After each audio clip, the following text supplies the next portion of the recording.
everyone, welcome back, and if you're new here, I am Antar and welcome to my channel Saj Ghar. ফাউন্ডেশনের right shade তুমি কি করে choose করবে? তোমার skin type কি? তোমার এক্স্যাক্টলি আন্ডারটোন কোনটা? অনলাইন থেকে তুমি তোমার জন্য ফাউন্ডেশন কি করে চুজ করবে, কিংবা দোকানে গিয়ে তুমি নিজের থেকে নিজের জন্য ফাউন্ডেশন চুজ করবে কি করে, আর কি টাইপের ফাউন্ডেশন তুমি তোমার জন্য বেছে নেবে, এই সব প্রশ্নের উত্তর নিয়ে আজ আমি চলে এসেছি এই এক ভিডিওর মধ্যে। তাই তোমরা ভিডিওটা প্রথম থেকে শেষ পর্যন্ত দেখো। তো প্রথমে এই মুহূর্তে আমাদের জেনে নিতে হবে আমাদের স্কিন টাইপ কয় প্রকারের।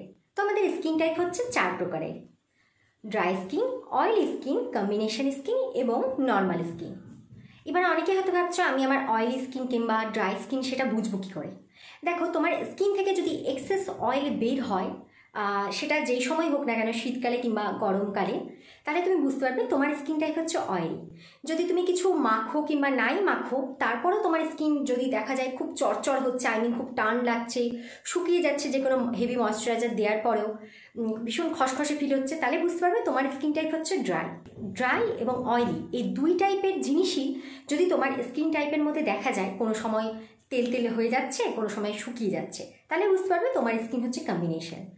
আর যদি তোমার স্কিন হয়ে থাকে পুরো নর্মাল, আমি বলতে চাইছি স্কিনে কোনো রকম কোনো পিম্পল প্রবলেম নেই, আবার কোনো শুকিয়ে যাওয়া নেই, এক কথায় কোনো সমস্যা নেই, তাহলে বুঝতে পারবে তোমার স্কিন হচ্ছে নর্মাল। এবার আমাদের জেনে নিতে হবে আমাদের আন্ডারটোনের ব্যাপারে। তো আন্ডারটোন হচ্ছে 3 প্রকারের, একটা হচ্ছে কুল, একটা ওয়ার্ম, আর থার্ড হচ্ছে নিউট্রাল। তো এই আন্ডারটোনের ওপর বেস করে কিন্তু আমরা ফাউন্ডেশন পারচেস করব, তাই জন্য এই আন্ডারটোনের ব্যাপারটা কিন্তু খুব ভালোভাবে বুঝে নিতে হবে। তো এই আন্ডারটোন দেখো, 2 ধরনের টেস্ট রয়েছে, একটা হচ্ছে ভেন টেস্ট, একটা হচ্ছে জুয়েলারি টেস্ট। তো আমি তোমাদের ভেন টেস্টের ব্যাপারটা ফার্স্টে বলে দিচ্ছি। যদি তোমার এই হাতের দেখো, প্রত্যেকে নিজেদের ভেনটা দেখে নাও, ভেনটাকে ভালো করে কচলে এভাবে টান করে দেখো, ভেনের কালার যদি হয়ে থাকে পার্পল কিংবা ব্লু, তাহলে বুঝবে তুমি হচ্ছে কুল আন্ডারটোনের। তোমার ভেনের কালার যদি হয়ে থাকে পিওর গ্রিন, মানে গ্রিন কালার বুঝতে পারবে, সেই পাতার মতো সবুজ কালারটা, তাহলে বুঝতে পারবে তুমি হচ্ছে ওয়ার্ম আন্ডারটোনের। আর যদি তোমার ভেনের কালার হয়ে থাকে পার্পল এবং গ্রিন দুটোই, তাহলে বুঝতে পারবে তুমি হচ্ছে নিউট্রাল আন্ডারটোনের।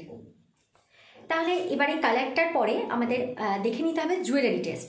বাড়িতে আমাদের অক্সিডাইজ জুয়েলারি রয়েছে, বলতে চাইছি সিলভার জুয়েলারি কিংবা গোল্ডেন জুয়েলারি, দুটোই ট্রাই করো। যদি গোল্ডেন জুয়েলারি পরো, গোল্ডেন জুয়েলারি পরে তোমাকে যদি দেখতে সুন্দর লাগে, অনেক বেশি ব্রাইট লাগে, ফর্সা লাগে, তাহলে বুঝতে পারবে তুমি হচ্ছে ওয়ার্ম আন্ডারটোনের। আর যদি সিলভার জুয়েলারি পরে তোমাকে দেখতে বেশ ভালো লাগে, তাহলে তুমি বুঝতে পারবে তুমি হচ্ছে কুল আন্ডারটোনের। আর এই দুটো জুয়েলারি তোমাকে যদি মানিয়ে যায়, খুব সুন্দর লাগে দেখতে, তাহলে তুমি বুঝতে পারবে তুমি হচ্ছে নিউট্রাল আন্ডারটোনের। এবার আমাদের জানতে হবে আমরা নিজেরা স্টোরে গিয়ে, দোকানে গিয়ে আমরা কী করে নিজেদের জন্য ফাউন্ডেশন চুজ করব। ফাউন্ডেশন চুজের সঠিক সময় হচ্ছে দিনের বেলা, ডে লাইটে। ডে লাইটে কিন্তু ফাউন্ডেশন যদি তোমরা নিজেদের জন্য কেনো, তাহলে হচ্ছে সবথেকে আদর্শ সময়। তো দিনের বেলাতেই তোমরা ফাউন্ডেশনটা পারচেস করবে। আর যদি দোকানে আর্টিফিশিয়াল লাইটে তোমাদের ফাউন্ডেশন দেখিয়েও দেয়, তোমরা একটু কষ্ট করে বাইরে এসে নিয়ে নিজেদের ফাউন্ডেশন শেডটা ভালো করে দেখে নিও। আর এক্ষেত্রে বলবো যে ফাউন্ডেশন যে চুজ করবার কিছু পদ্ধতি রয়েছে, আমি আমার এর আগের ভিডিওতেও কিন্তু এই ব্যাপারে আমি আলোচনা করেছি, তাও আমি একবার বলে নেব। কিছুতে হাতের এই জায়গাগুলোতে, এখানে, এসব জায়গাতে কিন্তু ফাউন্ডেশন লাগিয়ে যদি বলে তোমাকে দেখতে, তুমি কিন্তু এই জিনিসটা কখনোই এই ভুলটা করবে না, কারণ এই জায়গাগুলো কিন্তু আমাদের ফেয়ার, আমাদের ফেসের টোনের সাথে কিন্তু একেবারেই ম্যাচ করে না।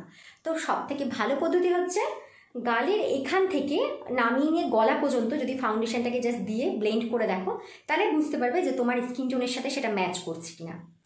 যদি দেখো স্কিন টোনের সাথে সুন্দরভাবে ম্যাচ করে যাচ্ছে, তাহলে তুমি সেটা তোমার জন্য নিতে পারো। কিংবা ডাউন টোন যদি কেউ পছন্দ করো, তাহলে তার থেকে একটু ডাউন টোন নিব। কিন্তু আমি বলবো ফিটমি ফাউন্ডেশনের ক্ষেত্রে তাহলে তোমরা একটু ব্রাইট টোনই নিও। আমার মনে হয় ফিটমি ফাউন্ডেশনটা একটু অক্সিডাইজ করে, যে কোনো ফাউন্ডেশনই না একটু হলেও, ল্যাকমি বলো, ওয়েট অ্যান্ড ওয়াইল্ড বলো, একটু হলেও অক্সিডাইজ হয়। তো সেক্ষেত্রে এই ধরনের জিনিসই করা উচিত। এটা আমি বললাম যদি তোমরা ফিজিক্যালি নিজেরা গিয়ে যদি পারচেস করো। এবার আমি বলে দেবো, তোমরা অনলাইন থেকে যখন পারচেস করবে ফাউন্ডেশন, এক্ষেত্রে কিন্তু আমাদের প্রচুর সমস্যার সম্মুখীন হতে হয়। তাহলে এই ক্ষেত্রে কী করতে হবে, নিজেদের স্কিন টোন, এই যে আমি যে তোমাদের ওয়েগুলো বলে দিলাম, এই পদ্ধতিগুলো তোমরা যদি অবলম্বন করে বুঝতে পেরে যাও তোমরা কোন আন্ডারটোনের, কোন স্কিন টাইপের, তাহলে অনেকটা সুবিধা হবে তোমাদের পারচেস করতে। সেক্ষেত্রে তোমরা অনলাইনে গিয়ে নিজেদের স্কিন টোনের থেকে 1 টোন মানে 1 শেড তোমরা একটু বেশি নিয়ে নাও ফাউন্ডেশনটা, তাহলে দেখবে অটোমেটিক্যালি সেটা তোমাদের স্কিনের সাথে ম্যাচ না হলেও একটু তো ব্রাইট দেখাবে। আর যদি তোমাদের মনে হয়ে থাকে যে না তোমরা একটু ডাউন টোনে নেবে, সেক্ষেত্রে তোমরা ডাউন টোনে নেবে। এবার অনেকে বলবে আমার অক্সিডাইজের সমস্যা রয়েছে স্কিনে, অক্সিডাইজের সমস্যা কিন্তু অনেকেরই থাকে। তো সেক্ষেত্রে কী করতে হয়, সবসময় 1 থেকে 2 শেড একটু লাইটার ফাউন্ডেশন মানে একটু ব্রাইট শেডের ফাউন্ডেশন নিয়ে নিতে হয়। এবার অনেকে বলবে তোমরা যে না আমরা অলরেডি একটা ফাউন্ডেশন ভুল পারচেস করে নিয়েছো, অনেকেই হয়তো বুঝতে পারছো ফাউন্ডেশন শেডটা তোমরা ভুল পারচেস করেছো, তাহলে সেক্ষেত্রে কী করবে, যদি ফাউন্ডেশন তোমার কাছে অলরেডি বাড়িতে থেকে থাকে তাহলে সেই ফাউন্ডেশনের সাথে তুমি যেটা ভুল করে ফাউন্ডেশন কিনেছো সে দুটোকে একসাথে মিক্স করে নাও, মিক্স করে তোমরা ইউজ করো। এই মিক্স করে ইউজ করা ব্যাপারটা কিন্তু একেবারেই নতুন কোনো ব্যাপার নয়। আমরা যারা মেকআপ আর্টিস্ট রয়েছে কিংবা এখন অনেকেই রয়েছে আমরা কিন্তু মিক্স করে ফাউন্ডেশন ইউজ করি, তাতে কিন্তু ফাউন্ডেশনের কভারেজ বলে সব কিছু কিন্তু খুব ভালো রকমের দেয়। ধরো তুমি ডাউন টোনেরটা ফার্স্টে লাগিয়ে নিয়েছো, পর থেকে তুমি একটা কিছু পারচেস করেছো যেটা লাইট টোনের, সেটাকে তোমরা অ্যাজ এ কনসিলিং শেড কিংবা অ্যাজ এ হাইলাইটিং শেড হিসেবে দিতে পারো, দেখতে কিন্তু অনেক বেশি সুন্দর লাগে। তাহলে এই জিনিসটা তোমরা করতে পারো, এই প্রবলেমটা আমাদের সলভ হয়ে গেছে। আর লাস্ট আমি বলে দেবো ফাউন্ডেশনের প্রকারভেদ। ফাউন্ডেশন রয়েছে টোটাল 4 ধরনের, একটা liquid foundation, cream foundation, stick foundation and last হচ্ছে পাউডার ফাউন্ডেশন। লিকুইড ফাউন্ডেশন যেটা সেটা আমার মতে হচ্ছে আইডিয়াল একটা ফাউন্ডেশন, মানে আমরা ইচ অ্যান্ড এভরিবডি আমরা কিন্তু এটা ইউজ করতে পারি। ধরো যার নর্মাল স্কিন রয়েছে সেও ইউজ করতে পারবে, অয়েলি স্কিন টাইপ যার রয়েছে সেও ইউজ করতে পারবে, যার ড্রাই স্কিন সে ইউজ করতে পারবে, কিংবা কম্বিনেশন থাকলে সেও ইউজ করতে পারবে। তাহলে অয়েলি স্কিন টাইপের জন্য, ড্রাই স্কিন টাইপের জন্য সবার জন্য কিন্তু সুইটেবল হচ্ছে লিকুইড ফাউন্ডেশন। দ্বিতীয় হচ্ছে ক্রিম ফাউন্ডেশন। ক্রিম ফাউন্ডেশন কিন্তু খুব ভালো, ব্লেন্ডিং খুব সুন্দরভাবে হয়, কিন্তু এটা অনলি ফর ড্রাই স্কিন। যাদের খুব বেশি ড্রাই স্কিন তারাই কিন্তু ক্রিম ফাউন্ডেশন ইউজ করে, because it's texture is very oily. তো এরপরে আমি বলবো আমাদের স্টিক ফাউন্ডেশনের কথা। স্টিক ফাউন্ডেশন শুধুমাত্র প্রফেশনালদের জন্য, কারণ স্টিক ফাউন্ডেশন কী হয়, ব্লেন্ডিংয়ের ক্ষেত্রে খুব প্রবলেম হয়। তো যারা অ্যাকচুয়ালি হ্যাবিচুয়েটেড, যদি আমার এই মুহূর্তে যারা ভিডিও দেখছো তারা যদি স্টিক ফাউন্ডেশন মানে ইউজ করে এসে থাকো, তাহলে তারা কোনোভাবেই সেটা চেঞ্জ করো না, কারণ এটা পুরোপুরিভাবে একটা অভ্যেসের উপর নির্ভর করে। তো তারা স্টিক ফাউন্ডেশন ইউজ করতেই পারো।